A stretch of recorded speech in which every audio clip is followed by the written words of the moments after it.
எனக்கு முன்னால் பேசின உறுப்பினர் வந்து நூலகத்தை எரித்தவர்களை பற்றி பேசினாங்க. நாடை எரித்தவங்களே இங்கே முன்னால் உட்காந்துருக்கும் போது நூலகத்தை எரித்தவங்களை பற்றி பேச என்ன பிரயோஜனம்? இன்னொரு விஷயம், சில பேர் வந்து சொல்லி கொடுத்து வேணா பேசிட்டு இருக்க முடியும். ஆனால் ஒரு விஷயம் எல்லாரும் தெளிவாக புரிஞ்சுக்கங்க.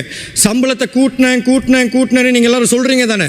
சம்பளத்தை கூட்டியிருக்கீங்க, சரி. சம்பளத்தோடு சேர்த்து மக்களோட சுமையையும் அதிகரிச்சிருக்கீங்க. இன்னைக்கு பல்வேறு தோட்டங்களில் நீங்கள் போய் விசாரிக்கணும். நீங்கள் தானே அரசாங்கம், தொழிலமைச்சர் போய் விசாரிக்கணும். 20 கிலோ 22 கிலோன்னு பறிச்சிட்டு இருந்தவங்க இன்னைக்கு வந்து 23 கிலோ 26 கிலோன்னு பறிக்கிறதுக்கு ஆளாக்கியிருக்கீங்க.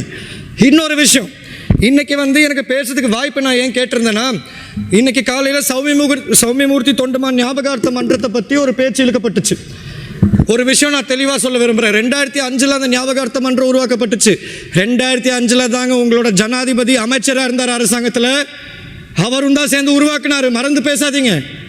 அதே மாதிரி இன்னொரு விஷயம், 2005 உருவாக்கப்பட்ட ஞாபகார்த்த மன்றத்துக்கு குடும்ப உறுப்பினர்கள் எப்படி இருக்க முடியும்னு ஒரு கேள்வி கேட்கப்பட்டுச்சு.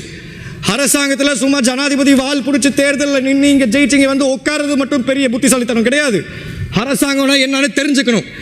இன்னைக்கு வந்து நீங்கள் சும்மா யோசிச்சு பாருங்க, பண்டார் நாயக்கர் ஞாபகார்த்த மன்றம் இருக்கு, அதுக்கு தலைவர் யாரு? கௌரவ முன்னாள் ஜனாதிபதி சந்திரிகா அம்மையார். அதே மாதிரி காவனி திசாநாயக்க ஞாபகார்த்த மன்றம் இருக்கு, அதுக்கு தலைவர் யாரு? முன்னாள் பாராளுமன்ற உறுப்பினரும் அமைச்சரும் ஆகிய நவீன் திசாநாயக்க. அதே மாதிரி தந்தை செல்வாயின் பெயரில் ஒரு ஞாபகார்த்த மன்றம் இருக்கு, அதோட தலைவர் யாரு? அவரின் பேரன் கௌரவத்துக்குரிய இளங்கோவன் அவர்கள். அதே மாதிரி லக்ஷ்மண் கதிர்கமர் பேர்லையும் ஞாபகார்த்த மன்றம் இருக்கு. இந்த நாட்டில் பல்வேறு மன்றங்கள் இருக்கு. உங்களுக்கு வாக்களிச்சது இங்கே வந்து ஞாபகார்த்த மன்றமோ அது பேர் மாற்றம் சம்பந்தமாக வந்து பேசுறது கிடையாது. உங்களுக்கு வாக்களிச்சது புயலால் பாதிக்கப்பட்ட மக்களுக்கும் உங்களுக்கு நம்பி வாக்களிச்ச மக்களுக்கும் உதவி செய்யறதுக்கு. இன்னைக்கு நீங்க சொல்றீங்க சௌமியமூர்த்தி தொண்டமான் பேர்ல ஞாபகார்த்த மன்றம் வச்சது சாபக்கேடு. என்ன தைரியத்தில் சொல்றீங்க அப்படி? இன்னைக்கு அவர் பிரஜா உரிமை வாங்கி கொடுத்தனால தான் இன்னைக்கு வாழ்க்கையிலேயே இந்த பாராளுமன்ற சபையில் வந்து பேசிட்டு இருக்கீங்க. அதை மறந்து பேசாதீங்க. மலையகத்தை பிரதித்துவப்படுத்துற உறுப்பினர். அதே நேரத்தில் இன்னொரு விஷயம் நான் இந்த இடத்துல சொல்ல விரும்புகிறேன். சாபக்கேடுன்னு சொன்னாங்க. சில பேர் நினைக்கலாம் இந்த சமூக வலைத்தளங்களில் இப்படி வந்து நம்மளோட முன்னாள் தலைவர்களை கேவலமாக பேசினா அது வீரம்னு.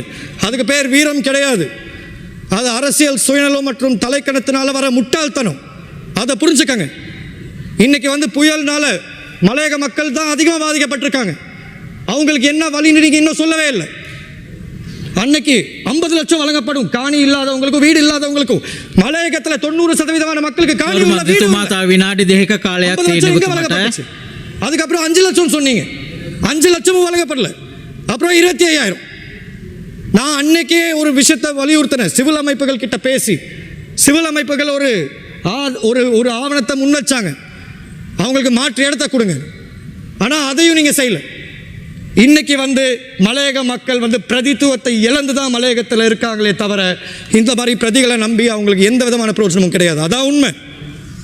நான் இன்னொரு விஷயம் சொல்கிறேன். இந்த குறை சொல்கிற அரசியலை வந்து முதல்ல நிப்பாட்டுங்க.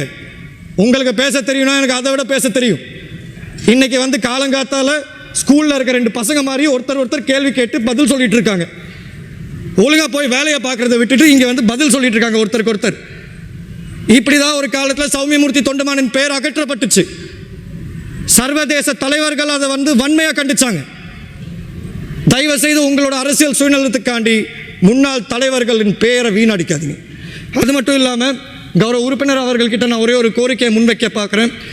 கௌரவ பிரதி அமைச்சர் மலையகத்தை பிரதித்துவப்படுத்துறவர் வந்து இன்னைக்கு காலையில் மலையக தியாகி கௌரவ முல்லோயா கோவிந்தன் அவரின் பெயரை தவறான முறையில் ஒரு தவறுதலாக சொல்லிட்டாரு, முல்லேரி கோவிந்தன்னு. தயவு செய்து ஹான்சார்லேருந்து அந்த முல்லேரிய வார்த்தையை அகற்றிட்டு முல்லையா கோவிந்தன்னு பதிவு செய்யணும். அது மட்டும் இல்லாமல் ஒரு கோவனா அவங்க எல்லாருக்கும் இருக்கலாம், எங்கள் ஆளுங்கட்சியில் இருக்கிற தலைவர்களின் பேரை ஏன் பாவிக்கலை, இந்த மன்றத்தின் பேர் எல்லாத்துக்கும் பாருங்கள். நாட்டுக்காண்டி மக்களுக்காண்டி கஷ்டப்பட்ட பேரெல்லாம் பாவிக்க முடியும். நாடு அழியணும்னு நினச்சவங்க பேரெல்லாம் பாவிக்க முடியாது. தயவு செய்து நான் சொல்கிறேன், இந்த மாதிரி விஷயத்தை தவிர்த்து கொள்ளுங்கள். வேலை தொழில் அமைச்சின் ஊடாக பெருந்தோட்ட நிறுவனங்கள் மூலியமா ஒரு வர்த்தமானி வெளியிட வைங்க. ඔබතුමාගේ කාලය අවසන් කරු මන්ත්‍රීතුමා. வர்த்தமானி வெளியிட வைங்க. 1750 ரூபா சம்பளம் வரல, 1550 ரூபா அடிப்படை. ஆனால் அதே நேரத்தில் கிலோ கணக்குக்கு கூடுது. 1.5 பேர் இல்லாமக்க பார்க்குறாங்க. தயவு செய்து அதுக்கு இடம் கொடுக்காதீங்க. தயவு செய்து உங்களோட வழியை திருத்திக்கங்கன்னு கேட்டு விடைபெறுகிறேன். நன்றி.